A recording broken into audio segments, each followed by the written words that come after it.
बकरे की अम्मा कब तक खैर मनाएगी। आज नहीं तो कल पार्टी तो मनाई जाएगी और जब पार्टी मनेगी तो बकरे का क्या होगा। सवाल यह है कि गोदी मीडिया के सबसे मशहूर लपड़झंडिसों में से एक और दुनिया के पहले वैज्ञानिक जिसने 2000 के नोट में नैनो चिप का आविष्कार किया था, नाम सुधीर चौधरी, बदनाम तिहाड़ी, 100 करोड़ की रिश्वत मांगते हुए सरेआम धरे गए, दिन रात मोदी चालीसा में डूबे हुए, आज तक पर ब्लैक एंड व्हाइट दिखाने वाले, जिनका खुद का ब्लैक व्हाइट है और व्हाइटवा ब्लैक है, वो भयंकर तरीके से लपेटे में आ गए हैं क्या। जी हां, खबर आ रही है कि सुधीर चौधरी पर SC/ST एक्ट के तहत मुकदमा दर्ज हो गया है और इसके बाद चौधरी के खिलाफ जो जंग शुरू हुई है, लोग कह रहे हैं कहीं ऐसा ना हो कि इनका चौधराना भुला जाए। क्या है पूरा मामला और किन किन लोगों ने चौधरी को किस तरीके से लपेटा है, विस्तार से बताएंगे। एकदम आनंद लेते हुए देखिएगा, ये वीडियो काफी जबरदस्त होने वाली है। चौधरी के साथ साथ चौधरी के चेलों की भी पोल खोलेंगे। जी हां, राम राज्य वाले उत्तर प्रदेश से चौधरी के चेलों का एक गजब कारनामा सामने आया है। इन जैसों के चेले गौरक्षा के नाम पर गाय काट रहे हैं। उधर सुप्रीम कोर्ट से झारखंड के पूर्व मुख्यमंत्री हेमंत सोरेन को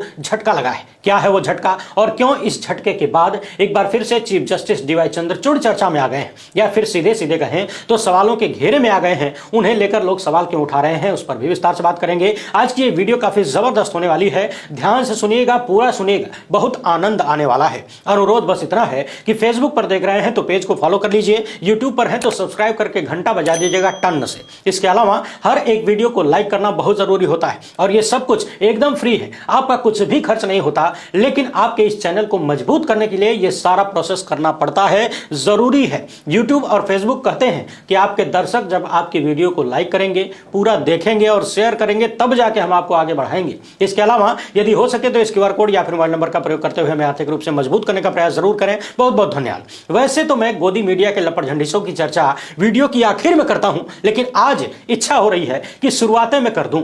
फलाने के नौकर का परिचय तो मैंने शुरुआत में ही दे दिया। नाम है सुधीर चौधरी। कांग्रेस की सरकार में कांग्रेस के ही एक MP से 100 करोड़ की घूस मांगते हुए रंगे हाथ पकड़े गए थे। वीडियो पूरी दुनिया ने देखा। 14 दिनों की नॉन स्टॉप तिहाड़ यात्रा करके लौटे हैं, लेकिन ऐसा लगता है कि जब से कांग्रेस के सांसद से घूस मांगने के चक्कर में लपेटे गए और कांग्रेस की सरकार में जेल जाना पड़ा, तब से इन्होंने कांग्रेस समेत तमाम विपक्षी दलों को टारगेट करने की कसम खा ली। लोग कहते हैं कि चौधरी ये नहीं देखते कि उन्होंने कुकर्म कौन सा किया था, कांड कौन सा किया था। उनके दिमाग में सिर्फ एक बात है कि उन्हें कांग्रेस की वजह से जेल जाना पड़ा था। हालांकि लोग ये भी कहते हैं कि इनकी फाइलें इतनी ज्यादा हैं और इतने सारे कुकर्म हैं, कारनामे हैं कि सत्ता के इशारों पर ठुमका लगाना इनकी मजबूरी है, वरना आज तक के स्टूडियो से तिहाड़ की बहुत अधिक नहीं दूरी है। 17 दिसंबर 2012 की BBC की इस खबर को देखिए। इसमें बताया गया है कि जी न्यूज के 2 संपादकों सुधीर चौधरी और समीर अहलूवालिया को कांग्रेस सांसद और उद्योगपति नवीन जिंदल से धन उगाही करने के आरोप में गिरफ्तार किया गया था। इन दोनों ने कथित रूप से उद्योगपति नवीन जिंदल से कोयला घोटाले पर खबर न चलाने के लिए 100 करोड़ रुपया मांगा था। यानी अगर किसी पर कोई आरोप लगा है तो उसको बदनाम नहीं करेंगे, उस पर खबर नहीं चलाएंगे, नकारात्मक खबर नहीं चलाएंगे। इसलिए 100 करोड़ रुपया सुधीर चौधरी और इनका एक साथी मांगते हुए वीडियो में शूट हो गए थे। बाकायदा उसका वीडियो चारों तरफ प्रसारित हुआ था, एक झलकी आप भी देख लीजिए। और 100 करोड़ के बदले में सुधीर चौधरी और इनका साथी समीर अहलूवालिया वादा कर रहे थे कि हम आपके बारे में कोनो नकारात्मक खबर नहीं चलाएंगे। इन आरोपों को सुधीर चौधरी ने बकवास करार देते हुए दबाव बनाने का आरोप लगाया था, लेकिन इसका बाकायदा वीडियो भी सामने था जिसमें सारी कहानी साफ साफ दिख रही थी। 17 दिसंबर 2012 को दिल्ली के साकेत कोर्ट ने सुधीर चौधरी और समीर अहलूवालिया को 50-50 हजार रुपए के निजी मुचलके पर जमानत दी थी और इनके विदेशी दौरे पर रोक लगा दी थी। यानी अदालत ने कहा था कि सुधीर और समीर अपना पासपोर्ट जमा करवा दें, ये लोग विदेश नहीं जा सकते। अब इस मामले में आगे क्या हुआ पता लगाते रहिए। वैसे क्या आप कल्पना भी कर सकते हैं कि आज की स्थिति में, आज के समय में, आज की जो सत्ता है, यदि किसी भी सवाल पूछने वाले पत्रकार का ऐसा कांड पकड़ ले तो क्या उसे जमानत मिल सकती है। यहां तो बिना कांड किए हुए लोगों को सालों साल जेल में ठूस कर रखा जा रहा है। वैसे क्या यह मामला भी अपने आप में एक बड़ी मजबूरी नहीं है कि यदि ये सत्ता की जूते न चाटें तो कभी भी इनकी फैलियां खुल जाएगी, क्योंकि कथित रूप से जांच एजेंसियां खाली विपक्षी नेताओं के लिए थोड़ी ना है। कोई भी जो सत्ता से सवाल करेगा वो रडार में आ सकता है और जिनका घूस मांगने का वीडियो उपलब्ध हो वो तो किसी भी क्षण लपेटे में आ सकते हैं। बाकी इन्होंने किस तरीके से 2000 के नोट में नैनो चिप होने का दावा किया था, किस तरीके से पूरे देश को बरगलाया था, झूठ बोला था, वो तो आपको याद ही होगा। हालांकि आप कितना याद रखेंगे, हर रोज का तो इनका काम वही है। कभी जिहाद का चार्ट तैयार करते हैं, कभी महंगाई के फायदे बताते हैं, कभी बेरोजगारी के फायदे बताते हैं। जिस राज्य में भारतीय जनता पार्टी हार जाए वहां के लोगों को मुफ्तखोर और देश विरोधी तक बताने लगते हैं। और अभी हुआ यह है कि जो व्यक्ति भारतीय जनता पार्टी के सामने झुकता नहीं है, उनसे हाथ नहीं मिलाता है, वो जिस कम्युनिटी का है उसी को लगभग गरियाने लगे हैं। आपको याद होगा झारखंड के मुख्यमंत्री हेमंत सोरेन को पिछले कई महीने से ईडी टारगेट कर रही है। पिछले दिनों उन्हें गिरफ्तार किया गया। हालांकि हेमंत सोरेन के मामले में ऐसा लग रहा है कि भारतीय जनता पार्टी खुदे गच्चा खा गई है। हेमंत सोरेन पर थोड़ी देर बाद बात करेंगे, पहले चौधरी को निपटा लेते हैं, यानी चौधरी की बात निपटा लेते हैं। हुआ ये कि जब हेमंत सोरेन झुके नहीं तो चौधरी ने हेमंत सोरेन के खिलाफ ही मोर्चा खोल दिया। उन्हें तरह तरह से अनाप शनाप बातें बोलकर बदनाम करना शुरू कर दिया और अपने ब्लैक एंड व्हाइट शो में काला सफेद करने लगे। बताने लगे कि हेमंत सोरेन तो बहुत लग्जरियस लाइफ जीने के आदी हैं। उनका लाइफ स्टाइल देखेंगे तो आपको लगेगा नहीं कि वो 3-3.5 लाख रुपया महीने का कमाते होंगे, उनकी तनख्वाह होगी, हजारों करोड़ रुपया कमाते होंगे, ऐसा लगेगा। प्राइवेट जेट से चलते हैं, बहुत महंगा जीवन जीते हैं। और अपनी एक महिला पत्रकार से सवाल करते हुए सुधीर चौधरी पूछते हैं कि आज की रात हेमंत सोरेन की कैसे बीतेगी। हेमंत सोरेन को तो एक अच्छी लाइफ स्टाइल की आदत है, बड़ी बड़ी गाड़ियों में चलते हैं। आज उनके लिए एक तरीके से वैसे ही होगा जैसे वो 20-30-40 साल पहले अपने किसी आदिवासी के तौर पर किसी जंगल में चले जाएं। आज की रात काफी मुश्किल होने वाली है। यानी चौधरी ने आदिवासी समाज को कहीं ना कहीं ये दिखाने की कोशिश की, कथित तौर पर कोशिश की कि ये लोग जंगली हैं, जंगल में रहते हैं, इन्हें जंगल में ही रहना चाहिए। हालांकि चौधरी ने अपने ही 14 रातों के बारे में नहीं बताया कि जब वो तिहाड़ यात्रा पर भेजे गए थे तब उनकी रातें कैसे बीती थी, वहां लग्जरियस लाइफ याद आ रही थी कि नहीं। इसी बात से नाराज होकर झारखंड में सुधीर चौधरी के खिलाफ SC/ST एक्ट के तहत FIR दर्ज कराई गई है। इसमें कहा गया है कि सुधीर ने अपनी खबर में कहा कि हेमंत सोरेन को चार्टर प्लेन और सुविधा युक्त जिंदगी जीने की आदत लग गई है, लेकिन CM पद जाने के बाद, यानी पद से इस्तीफा देने के बाद हालात बदल गए हैं। अब उन्हें जंगल में आदिवासी की तरह रहना पड़ेगा, जैसा कि 30-40 साल पहले वो रहा करते थे। उनके लिए यह काफी मुश्किल होगा। आरोप लगाया गया कि सुधीर चौधरी ने आदिवासी समाज के लिए और पूर्व मुख्यमंत्री हेमंत सोरेन के लिए अभद्र तथा आपत्तिजनक टिप्पणी की है। ऐसा लगता है कि सुधीर चौधरी जातीय विद्वेष से ग्रसित एक व्यक्ति हैं, जिनकी नजर में आदिवासियों का मतलब पिछड़ापन और जंगली होता है। सुधीर के इस अभद्र टिप्पणी से पूरा आदिवासी समाज आहत है। हम लोगों को बताना चाहते हैं कि आदिवासी समाज जंगली नहीं है। आज देश की प्रथम महिला राष्ट्रपति द्रौपदी मुर्मू है, जो देश के पूरे जुडिशियल सिस्टम की अभिभावक भी हैं। ऐसे में सुधीर चौधरी के द्वारा आदिवासी को जंगली बताना निहायत जातिवाद से ग्रस्त और ऊंच नीच की भावना से प्रेरित मालूम पड़ता है। उनके इस शर्मनाक बयान से पूरा आदिवासी समाज आहत है, आक्रोशित है और आदिवासी समाज को नीचा दिखाने की उनकी इस मंशा का संवैधानिक और लोकतांत्रिक रूप से विरोध करते हैं। और सुधीर चौधरी के ऊपर SC/ST एट्रोसिटी प्रिवेंशन एक्ट 1989 के तहत कानूनी कार्यवाही की जाए तथा अविलंब सुधीर चौधरी को गिरफ्तार कर आदिवासी समाज को न्याय दिया जाए। FIR दर्ज कराने के वक्त आदिवासी सेना के महानगर अध्यक्ष अजीत लकड़ा, अमरनाथ लकड़ा, आकाश तिर्की, पंकज भगत, नितिन मुन्ना, अनूप निशांत, उत्तम और अन्य लोग उपस्थित रहे। सुधीर चौधरी की इन टिप्पणियों को सुनने के बाद लोग सवाल कर रहे हैं कि क्या आदिवासी अच्छी गाड़ी में बैठ नहीं सकता, क्या आदिवासी प्लेन में नहीं बैठ सकता, क्या आदिवासी अपने पास कैश नहीं रख सकता। आरोप लग रहा है कि सुधीर चौधरी ने अपने इस बयानों से 12 करोड़ से अधिक आदिवासियों को नीचा दिखाने का प्रयास किया है। वहीं लोग ये भी पूछ रहे हैं कि 9.5 साल की मोदी सरकार के दौरान सुधीर चौधरी ने कब पूछा कि दिन में 5 बार कपड़े फलाने जी किसके दम पर बदलते हैं, उन कपड़ों की कीमत कितनी है, उनका पैसा कौन देता है। आरोप लगता है कि बहुत महंगा वाला मशरूम खाते हैं, वो मशरूम किसकी जेब से निकल के आता है। प्रधानमंत्री ने कोरोना के दौरान जब देश त्राहिमाम कर रहा था, आम आदमी खाने को तरस रहा था, उस वक्त 8,000 करोड़ की एक हवाई जहाज खरीदी। वो 2 हवाई जहाज, इतनी महंगी हवाई जहाज किसके लिए है और ये पैसा किसकी जेब से आया था। प्रधानमंत्री 12 करोड़ की कार में चलते हैं, वो पैसा किसकी जेब से आया है। क्या प्रधानमंत्री गेहूं बेच कर लाते हैं, अपने पिताजी की जमीन बेच कर लाते हैं। उनके एक एक कार्यक्रम में करोड़ों रुपए फूंक दिए जाते हैं। जनता के पैसे से जनता को बांटे जा रहे राशन, नून, तेल पर प्रधानमंत्री की फोटो चिपकाने में न जाने कितने करोड़ रुपए फूंक दिए जाते हैं। प्रधानमंत्री की एक एक रैली में न जाने कितने लाख या करोड़ रुपए फूलों में उड़ा दिए जाते हैं। उनकी रैलियों की तैयारियों की भव्यता देखकर आप अंदाजा लगा सकते हैं कि कितना खर्च हुआ होगा और ये सब कुछ किसके पैसे पर होता है। ये सारे सवाल तो सुधीर चौधरी ने कभी नहीं पूछे, बल्कि इसके ठीक उलट सुधीर चौधरी पिछले दिनों यह बताते हुए सुने गए कि प्रधानमंत्री अपने खाने पीने का खर्चा भी अपने जेब से करते हैं। लोगों ने कहा कि जिस सुधीर चौधरी को यह नहीं पता चला कि मध्य प्रदेश, राजस्थान और छत्तीसगढ़ में बीजेपी की जीत के बाद मुख्यमंत्री कौन बनेगा, उस सुधीर चौधरी ने यह कैसे बता दिया कि प्रधानमंत्री खाने पीने का खर्चा अपनी जेब से भरते हैं? क्या प्रधानमंत्री ने खुद बताया? वैसे भी यदि ऐसा है कि वो अपनी जेब से खाना खरीद कर खाते हैं तो बड़ी शर्मनाक बात है। इस देश में प्रधानमंत्री के लिए उनके आवास में क्या सरकारी व्यवस्था खाने की नहीं है? जब आप प्रधानमंत्री, मुख्यमंत्री जैसे तमाम पदों पर रहने वाले लोगों के लिए सुविधाओं की सूची देखेंगे तो खोपड़ियां टन टन करने लग जाएगी। खासकर प्रधानमंत्री पद पर रहने वाले लोगों के लिए करोड़ों रुपए हर महीने खर्च होते हैं। क्या सुधीर चौधरी बताएंगे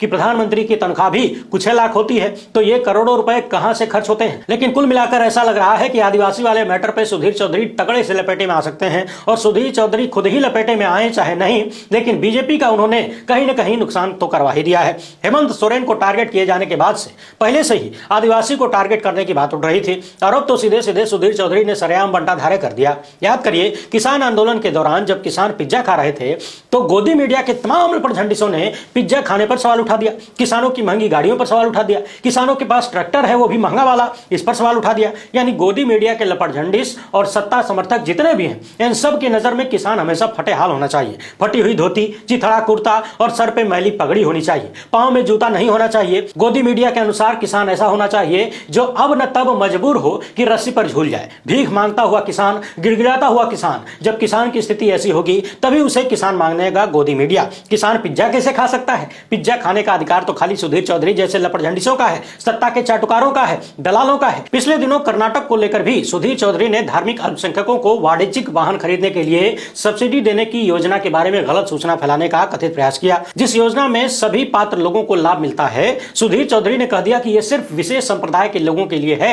इस मामले पर कांग्रेस प्रवक्ता सुप्रिया सुनेत लिखती हैं कि सुधीर चौधरी की ये वही सोच है जिनको लगता है कि यह देश एक वर्ग की बपौती है। दलित, पिछड़े, आदिवासी इनसे कमतर हैं जिन्हें जंगलों में रहना चाहिए। हंसराज मीणा लिखते हैं कि मेन स्ट्रीम मीडिया यह सोचता है कि एससी, एसटी, ओबीसी नेताओं को भिखारी की तरह जीना चाहिए, उन्हें प्लेन कार में बैठना नहीं चाहिए बल्कि जंगल में रहना चाहिए। वरिष्ठ पत्रकार प्रशांत टंडन लिखते हैं कि आदिवासी समाज सिर्फ जंगल में नहीं रहता है, भारत की राष्ट्रपति भी आदिवासी समाज से आती हैं, एम्स में डॉक्टर, वाइस चांसलर, प्रोफेसर, पत्रकार, मुख्यमंत्री भी हैं इसी समाज से। सुधीर चौधरी और अरुण पुरी पर एससी एसटी एक्ट के तहत कार्रवाई होनी चाहिए। ट्राइबल आर्मी लिखते हैं कि महामहिम राष्ट्रपति जी देखिए किस प्रकार आदिवासी समुदाय का अपमान किया जा रहा है और आप चुप हैं क्यों?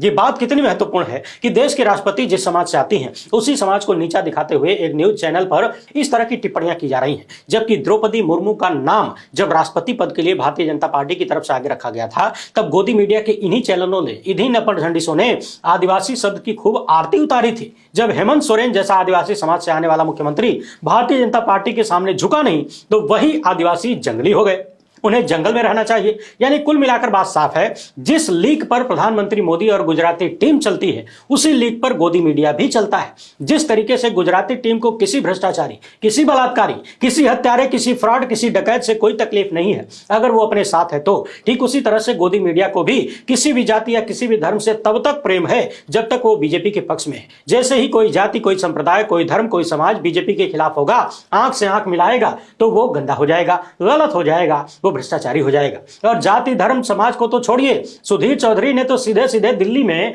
भारतीय जनता पार्टी की हार और आम आदमी पार्टी की जीत पर दिल्ली की जनता को ही मुफ्तखोर बता दिया।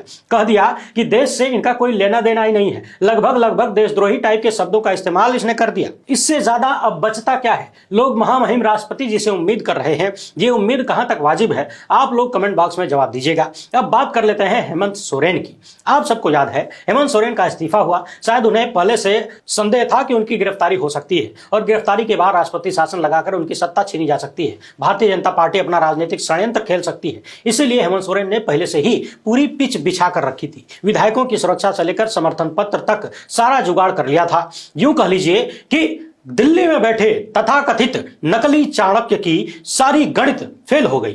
घंटों तक राज्यपाल द्वारा मामले को लटकाए रखने के बाद भी बीजेपी का सिक्का चला नहीं, दाल खड़े खड़े रह गई, दाल गली नहीं। और आज हेमंत सोरेन के बेहद करीबी माने जाने वाले चंपई सोरेन ने मुख्यमंत्री पद की शपथ ले ली। अब लोग चर्चा कर रहे हैं कि शायद चौधरी को यह उम्मीद थी कि झारखंड में भाजपा का खेल चल जाएगा, वो सत्ता में आ जाएगी, इसलिए उन्होंने कथित रूप से आदिवासियों को जंगली बता दिया था। लेकिन अब एक बार फिर से झारखंड में सोरेन की सरकार है, आदिवासी मुख्यमंत्री हैं। कहीं ऐसा न हो कि सुधीर चौधरी लपेटे में आ जाएं। हालांकि कर्नाटक वाले मामले में जिस तरीके से कांग्रेस ने ढुलमुल रवैया अपनाया, कोई मजबूत एक्शन नहीं लिया और तमाम सरकारों ने, कांग्रेस समेत तमाम सरकारों ने गोदी मीडिया को जिस तरीके से छूट दे रखी है, उसे देखते हुए किसी भी विपक्षी दल की राज्य सरकार से यह उम्मीद करना कि गोदी मीडिया के खिलाफ कोई कठोर कार्रवाई की जाएगी, ये जरा बेमानी लगती है। सभी विपक्षी दलों की सरकारों ने भी गोदी मीडिया द्वारा लगातार प्रताड़ित होने के बाद भी उन्हीं को पैसा दिया, उन्हीं के साथ खड़े रहे, उन्हीं का समर्थन किया और उनकी तमाम गलतियों पर भी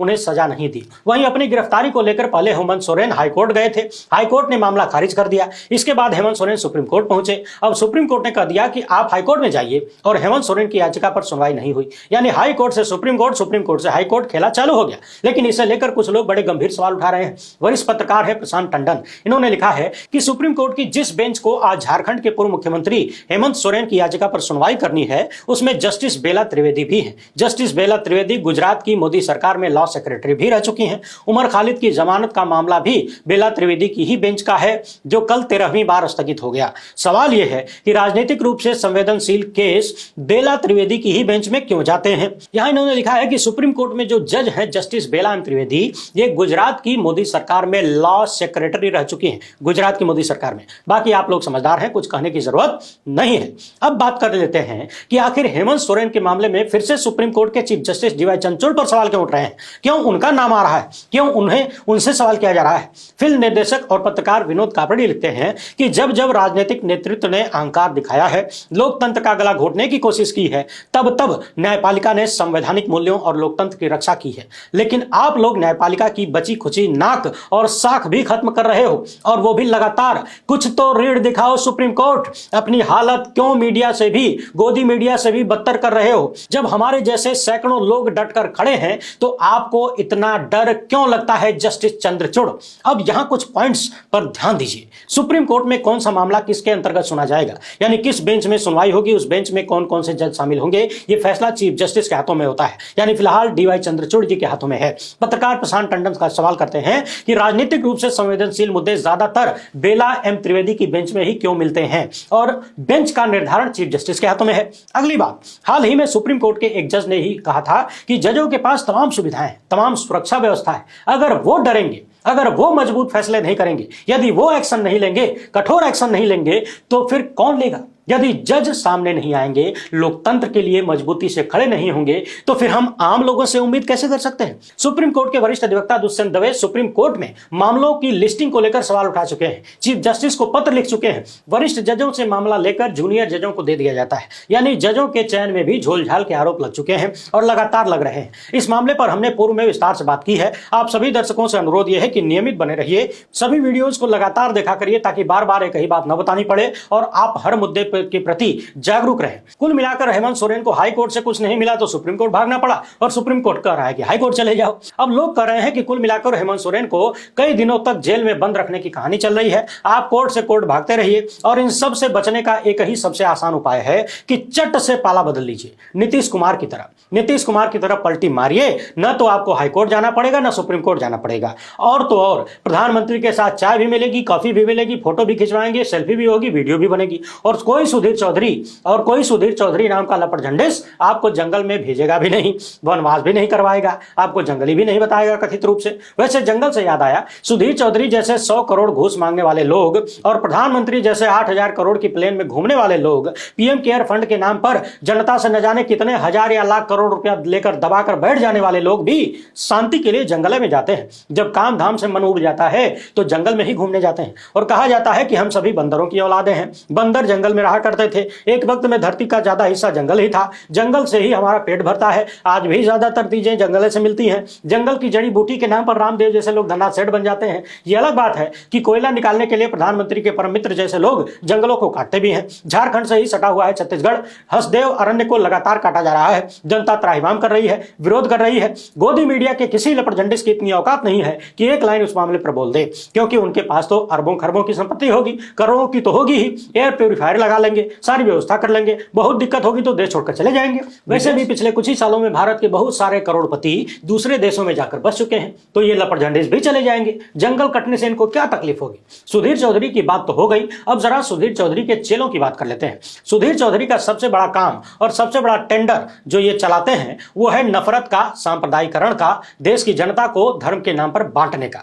इस व्यक्ति ने दुनिया के इतिहास में पहली बार जिहाद का बाकायदा एक लंबा चौड़ा चार्ट बनाकर दिखाया, जिसका जमीन पर कोई आधार नहीं दिखता। यानी ये व्यक्ति स्टूडियो में बैठकर ही नया नया आविष्कार करता रहता है। जैसे 2000 के नोट में नैनो चिप ढूंढ लिया था, लेकिन इनके जहर का असर यह हुआ है कि तथाकथित रूप से गाय की रक्षा के नाम पर आतंकी बने कथित हिंदूवादी संगठन बजरंग दल के कार्यकर्ता खुद ही गाय की हत्या कर रहे हैं। देखिए, उत्तर प्रदेश के मुरादाबाद जिले में पुलिस ने बजरंग दल के पदाधिकारियों को गोहत्या निवारण अधिनियम के तहत गिरफ्तार किया है। पुलिस का कहना है कि 16 और 28 जनवरी को छलजट थाना क्षेत्र में पाए गए गायों के कंकाल के मामले में बजरंग दल के मुरादाबाद जिला प्रमुख समेत 4 लोगों को गिरफ्तार किया गया है। इसमें सुमित बिश्नोई उर्फ मोनू बिश्नोई, राजीव चौधरी, रमन चौधरी और शहाबुद्दीन शामिल हैं।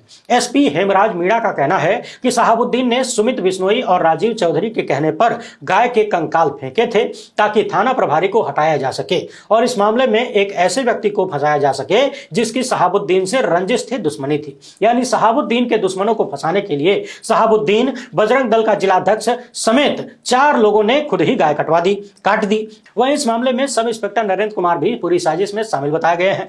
अब आप खुद ही समझ लीजिए कि जो लोग नारों में गाय को अपनी माता बताते हैं, मैया बताते हैं, दुश्मन को फंसाने के लिए उसी मैया की हत्या कर रहे हैं। और यह पहला मामला नहीं है। उत्तर प्रदेश से ऐसे तमाम मामले पकड़े गए और इस तरह के मामलों में यूपी पुलिस की मैं जमकर तारीफ करता हूं। यूपी पुलिस बधाई की पात्र है। पिछले कुछ सालों में योगी सरकार की पुलिस ने ऐसे कई मामलों का खुलासा किया जहां पर हिंदूवादी संगठनों से जुड़े हुए लोगों ने गायों की हत्या की और धार्मिक उन्माद फैलाने की कोशिश की। एक पर्टिकुलर मामले में, इस तरह के पर्टिकुलर मामले में यूपी के मुख्यमंत्री और उनकी पुलिस बधाई की पात्र है। खाली इसमें। वैसे इस मामले पर आप क्या सोचते हैं? अपनी राय कमेंट बॉक्स में जरूर लिखिएगा। वीडियो पसंद आई हो तो लाइक और शेयर जरूर करें। पहली बार देख रहे हैं तो चैनल को सब्सक्राइब कर लीजिए। हमसे जुड़ने के लिए बहुत बहुत धन्यवाद। जय हिंद।